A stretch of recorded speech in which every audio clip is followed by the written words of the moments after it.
Hello everyone and welcome to Hitbullseye. My name is Manish and I am back with your weekly dose of current affairs. So if you are new to the channel, please subscribe to the channel and give it a thumbs up. Also share it with your friends so that they can also benefit from all the videos that we share here. Also press the bell icon so that whenever we post such videos, you get notifications of all of those. Second week of September, a lot has happened in this week. You know, from the death of Queen Elizabeth II to King Charles III's ascension to the throne, we have seen major news in the sports world, like Roger Federer has announced retirement. So to all the tennis fans over there, you know, a big shout out. And also it's a big news, especially after Serena Williams announced her retirement the last week itself. Then we have, so much on the international front, so much on the domestic front. All of that we will be discussing in this video. So stay with me. Starting with the first news, that of Mr. Walker Turk. Mr. Walker Turk has been appointed as the chief of a UN body. और UN की बहुत सारी bodies हैं, तो हम देखेंगे कि किस body का Mr. Walker Turk को chief बनाया गया है. Then King Charles III. I think Mr. King Charles it has been the longest waiting for a job interview in the world. Not to sound offensive, but just simply saying that he has been the king in the waiting for over 50 years now. And finally, after the death of Queen Elizabeth II, he has got the throne of UK. Then the US Open 2022 in table tennis. We have a new star on the horizon, a new winner, and perhaps the first teenager ever to win a Grand Slam at the US Open 2022. So it signals on the one hand the end of an era of Serena Williams and the likes of Roger Federer, and on the other hand new stars emerging on the horizon, to the likes of the people who have won this year's US Open. तो हम देखेंगे कि किसने जीता है इस बार का US Open. India-Japan 2+2 dialogue, where the defense ministers and the foreign ministers of both the countries meet and they discuss various issues. That was recently held.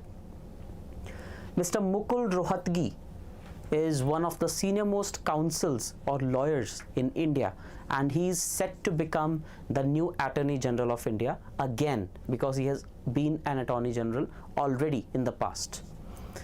Then the Kibito military garrison camp in Arunachal Pradesh has got a new name. What is that name? We will try to find out. India has become power surplus. Such a unique news to hear about a country like India. We have become power surplus, so we will see what that means. Next, Museum of Harappan Culture. So in ancient Indus Valley civilization site, the largest museum of Harappan culture has been opened. We will see where. Then the first smart city with smart addresses has come up in India. हम देखेंगे कौन सा शहर है जहाँ पे smart addresses हैं, and what are smart addresses. Mr. Roger Federer announced retirement from international tennis. We will see. Jharkhand Ups Reservation for SC, ST and others. Jharkhand ने reservation बढ़ा दी है. We will take a look at the constitutional provisions and some legal provisions about the reservations for SC, STs and other categories. The Shanghai Cooperation Organization Summit is underway right now in Samarkand. We will see where is Samarkand and what are the deliberations that are going on at this summit. And finally, India to be home to the cheetahs. The big cat is back in India after a wait of over 8 decades. So it was 1945 when the last cheetah was seen in India. After almost 80 years, we are seeing cheetahs in India now, being transported from Africa to here to repopulate them, and Prime Minister officially released them into a particular national park in India. We will see which national park, why they are being reintroduced, and some other amazing facts. Let's take a look.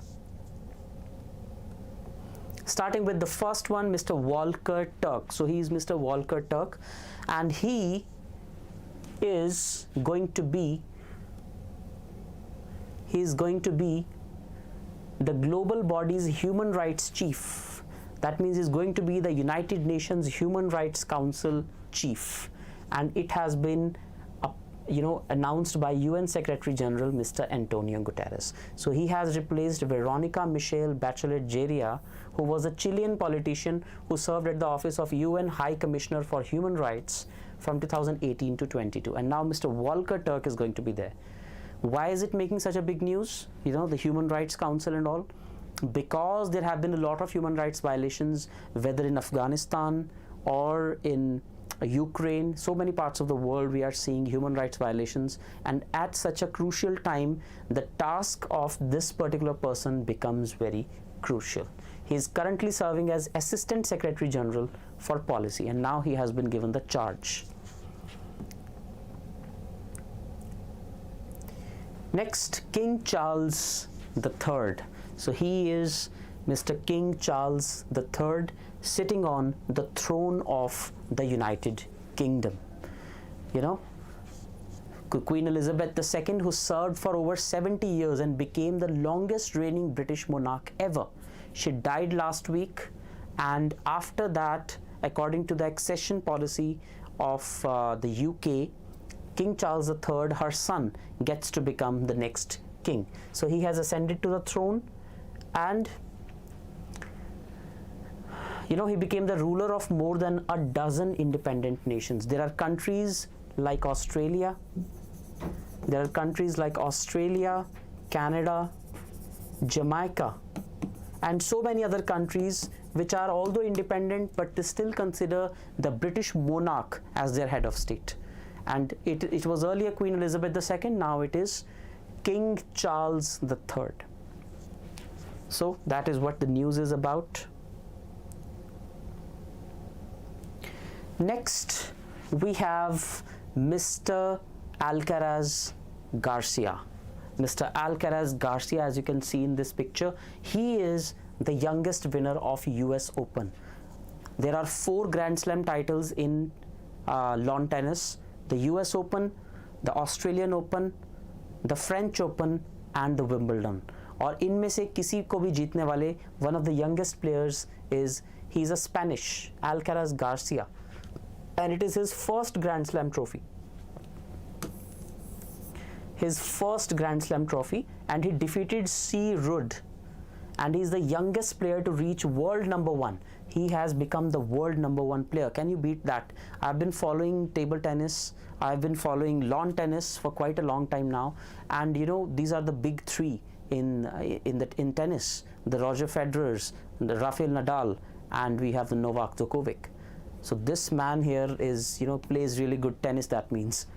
In the women's category, Polish player Swiatek defeated Jabeur to win the US Open women's singles final. So we have 2 newcomers on the scene, Alcaraz Garcia and Swiatek. So let's see, it's like an old generation retiring and a new generation taking the reins of sorts. India-Japan 2+2 dialogue, the next important news. India-Japan 2+2. What is 2+2 basically? It is a format of dialogue between 2 countries where the foreign ministers of the 2 countries and the defense minister of the 2 countries, they have dedicated focused talks. Because if you think of it that way, these are the 2 most important ministers concerned with a bilateral relationship. The external affairs minister are directly involved for policy making, and the defense ministers are involved for any military cooperation. And if these 2 ministers of both the countries are discussing something with each other, most likely the most important topics will be discussed. And based on that format, we have this 2+2 dialogue going on. Not only with Japan, we also have this mechanism with Australia, with the USA, and even with Russia. These are the 4 countries with which we have 2+2 dialogue. And India is a member of Quad also, which is the security quadrilateral. So India has 2+2 mechanism with all the other 3 members of the Quad, the Japan, Australia, and USA. और इनके अलावा एक Russia के साथ भी India 2+2 dialogue करता है, which shows the level of balance India has in its foreign policy. That these are 2 kind of enemies of each other, USA and Russia. But India has this dialogue mechanism with both these countries, irrespective of the fact that these countries do not go along well. But it's all right. India is projecting its power onto the world, and it's like we have friendship with both the countries, so why not? So the policy of non-alignment is long gone, basically. So in this particular dialogue, it was held in Tokyo. First of all, it was attended by Minister of Defense of India, Mr. Rajnath Singh, External Affairs, Mr. S. Jaishankar, and their counterparts, which are Japanese Foreign Minister, Mr. Hayasha Yoshimasa, and Japanese Minister of Defense, Mr. Hamada Yasukazu. So these are the four gentlemen with which this meeting was held. Mr. Mukul Rohatgi.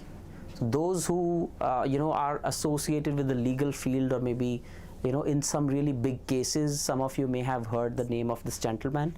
Mr. Mukul Rohatgi is one of the most well-known lawyers of Supreme Court of India, and he has been the Attorney General of India already. So Attorney General of India is the highest position for a law officer in the country, and it is a constitutional position. That means it is mentioned in the Constitution of India, Part 5 Union, and it is, the Attorney General is appointed by the President of India. So he's a senior advocate, and he is going to be the 14th Attorney General of India after K.K. Venugopal vacates the post. So K.K. Venugopal is the current Attorney General of India, and this will be Rohatgi's second time as AG after his stint between 2014 and 2017. तो ये पहले भी Attorney General रह चुके हैं, अब दोबारा से ये बनने जा रहे हैं. और K.K. वेणुगोपाल जो हैं, उनका टेन्योर 30th September को expire हो रहा है. So most likely Mr. Rohatgi is going to be the next Attorney General. So Attorney General represents the government of India in important cases, and this is a really crucial time in the history of Supreme Court, because Mr. Uday Umesh Lalit has become the 49th Chief Justice of India, and he has vowed to take up all the pending matters that are pending, let's say, for the last 2-3 years. Because of COVID and its resultant lockdown, most of the important cases related to the interpretation of Constitution and various other constitutional amendments, they are pending before the Supreme Court, and he has vowed that he will take all those matters forward in the next couple of months. His tenure ends in November, basically, so he wants to get on with that, in the next couple of months. So it is really, really important that who represents government in the court to take care of all those cases. So Mr. Rohatgi perhaps is being chosen for the same reason, that he is, the government has good coordination with him. So that is all about the Attorney General of India.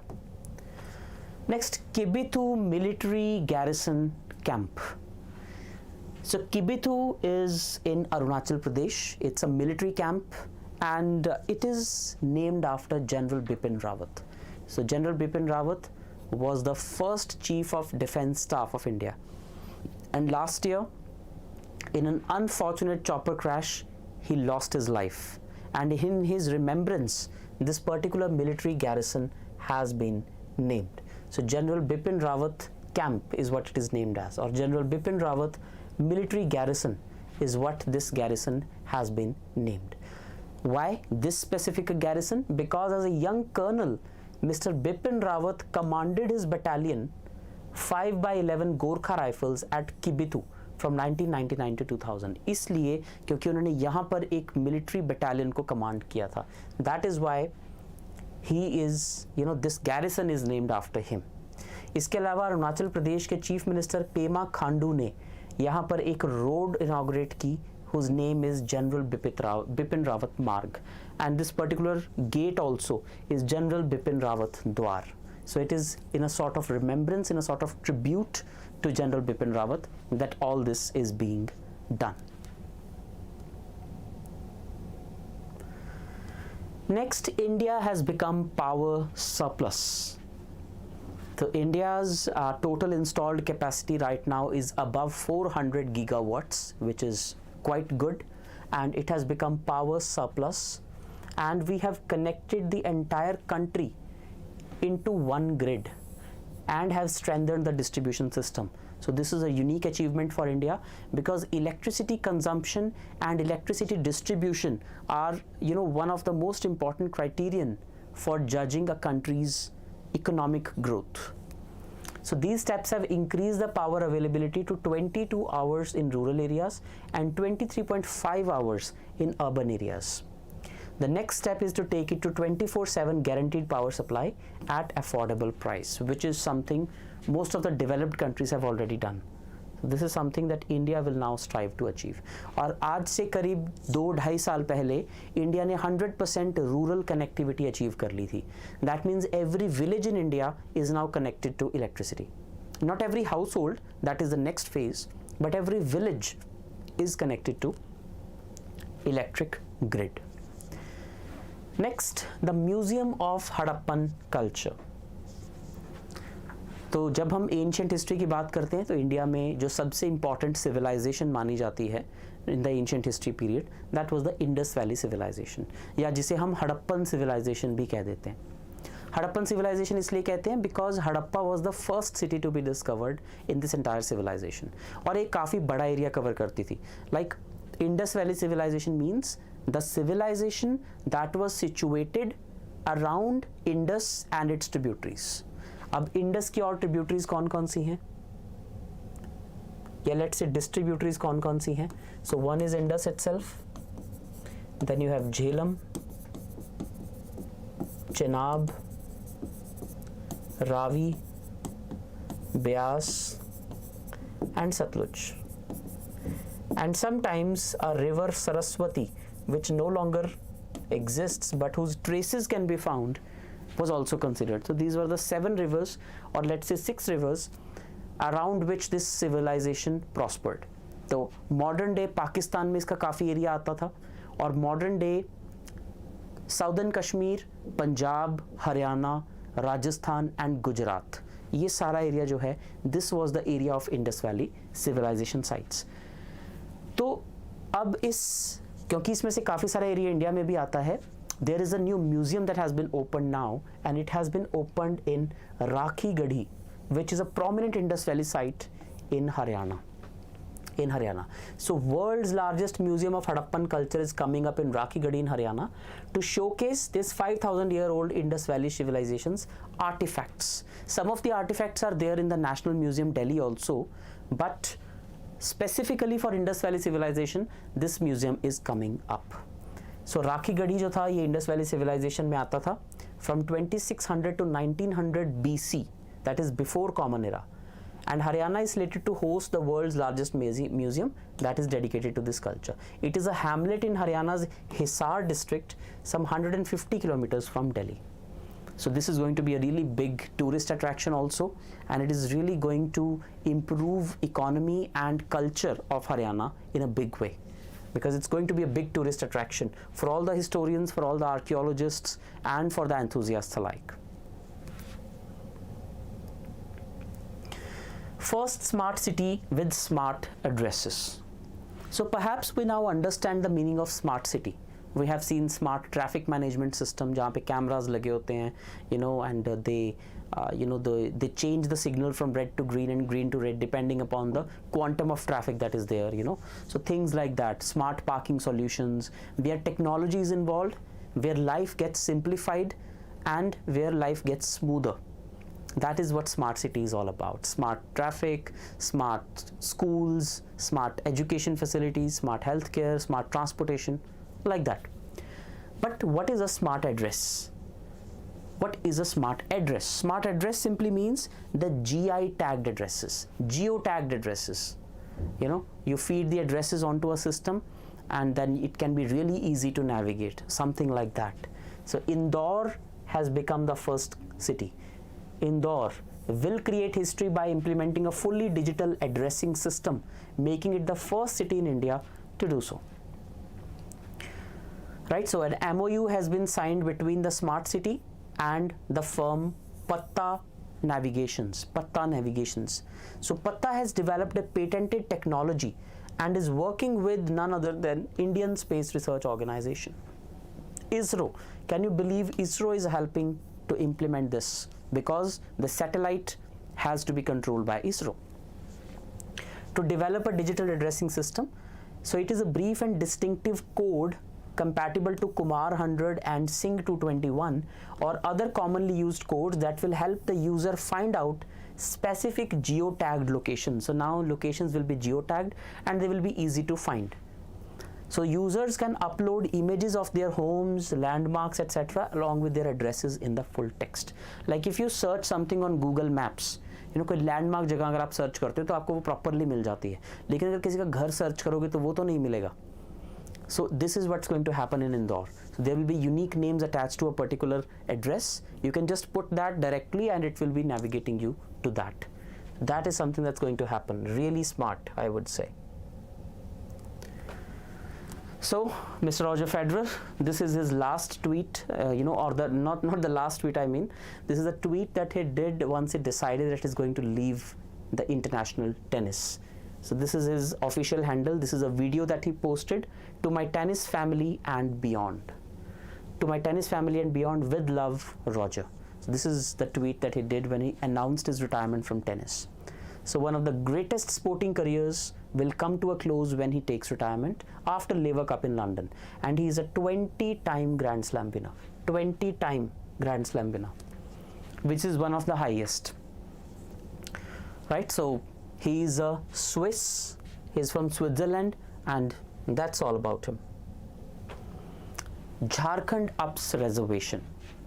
So he is Jharkhand Chief Minister, Mr. Shibu Soren. So Jharkhand has, he's Hemant Soren, I'm sorry. So Jharkhand has increased reservation for the scheduled caste, scheduled tribes and other classes, granting 77% reservation in state government jobs to the scheduled caste, scheduled tribe, backward classes and other backward classes, and further economically weaker sections as well. In total 77% reservation. Right? So earlier the OBC reservation was 14%, but now it has been hiked to 27%. Although we know that there is a cap on the caste-based reservation. So there was a case called Indira Sahni versus Union of India. Indira Sahni. So in this particular case, the Supreme Court had laid down that the caste-based reservation cannot exceed 50%. Caste-based reservation for jobs and education institutions cannot exceed 50%. But now that they have exceeded it, it seems that it is going to be challenged in the court. So it remains to be seen what the outcome will be. So the SCO summit, the Shanghai Cooperation Organization summit, and Mr. Modi is also participating on behalf of India. So ये हो रही है Samarkand, which is in Uzbekistan. So Samarkand in Uzbekistan, where this summit is going to be held. It will also see the participation of Russian President Vladimir Putin and Chinese President Xi Jinping. And this is a crucial time because Russia is engaged in a war with Ukraine. So Russian president will be there, and India, China are facing a tussle over the border for over 2.5 years now. And finally, last week, the forces disengaged in a couple of areas in eastern Ladakh. One area was Hot Springs, and another area was, I think, the Galwan. So Hot Springs and one other area, these forces disengaged in, which is a really encouraging thing. So it remains to be seen how India's interaction with these leaders goes, So bilateral meetings will be there on the sidelines of the summit, including with Putin and Uzbekistan President Shavkat Mirziyoyev, who is the host of this summit. If we talk about the membership of this organization, so Russia, China, then you have Kazakhstan, Kyrgyzstan, Tajikistan, and Uzbekistan. So these were the 6 original members: Russia, China, Kazakhstan, Kyrgyzstan, Tajikistan. These were the 5 original members, in fact. Then this organization was called Shanghai 5. Later on, Uzbekistan was added and its name was changed to SCO, Shanghai Cooperation Organization. Later on, in 2017, 2 new members, India and Pakistan, were also added, taking the membership to 8. और जब से India SCO का member बना है, तब से ये हमारे लिए बहुत important organization हो गई है. And last year, Iran was also added as a member. So it has 9 members now. and it is a crucial grouping because right now the world is seeing a sort of cold war where US is on the one side and Russia, China, etc. are on the other side. So this is one such grouping where both Russia and China are the members. Worse, Iran is also a member. Worse from the point of view of USA, of course. So this grouping is seen as like a anti-group meeting by the Western world, but it has members like India as well, which are having good relations with both the camps. So India has a sort of a balancing act right now. So it remains to be seen what the outcome of the summit will be. What is the declaration? Finally, the most important news, I would say one of the most important news, India to be home to the cheetahs again.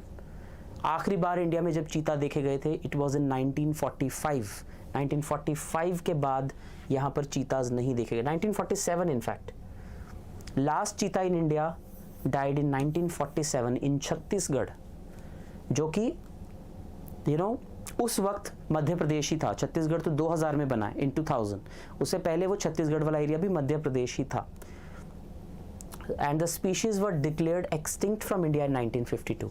तो पिछले almost 77 years से 75 years से in fact चीता को India में नहीं देखा गया है. So it is like co-terminus with the independence of India. तो independent इंडिया में कभी चीता नहीं रहा है. There is one way of saying it. तो 1947 के बाद अब 2022 में चीताज को reintroduce किया जा रहा है. 8 cheetahs are going to be reintroduced into the Kuno National Park in Madhya Pradesh. Very, very important it is. And they are being imported from Namibia. They are being not imported, they are being located or translocated from Namibia, which is in Africa. So the Prime Minister released these 5 female and 3 male cheetahs into the park's quarantine enclosures as efforts to diversify country's wildlife. The cheetahs को दोबारा introduce करने का logic है. They are the top level species and they are the keystone species. So they are going to improve this food cycle a bit. और कुनो में उनको introduce करने का रीज़न ये है कि पहले कुनो में चीताज हुआ करते थे and there is a huge prey base also and it is absolutely free from any human activity.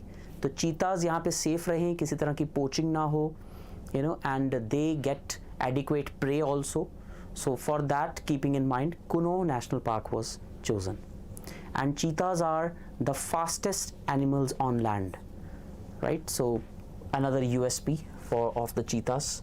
So they are going to attract a lot of tourists also, but it remains to be seen to what extent tourists will be allowed or human activities will be allowed in the park, because it's a big deal that 8 males are being, 8 animals are being translocated from another continent to here. So the government or the authorities will do everything possible to protect those species, and there are 5 females and 3 males, so that means the government's effort will be to multiply their population further. Anyway, this beautiful animal is here in India now, and it is our responsibility to take its population to a respectable level, just like we have done with the tigers. So that is all for this week. I hope you liked all the content. I hope you learned so many new things today. That is all for this video. Do give this video a thumbs up. If you have any thoughts, please let us know in the comment section. We would love to hear from you.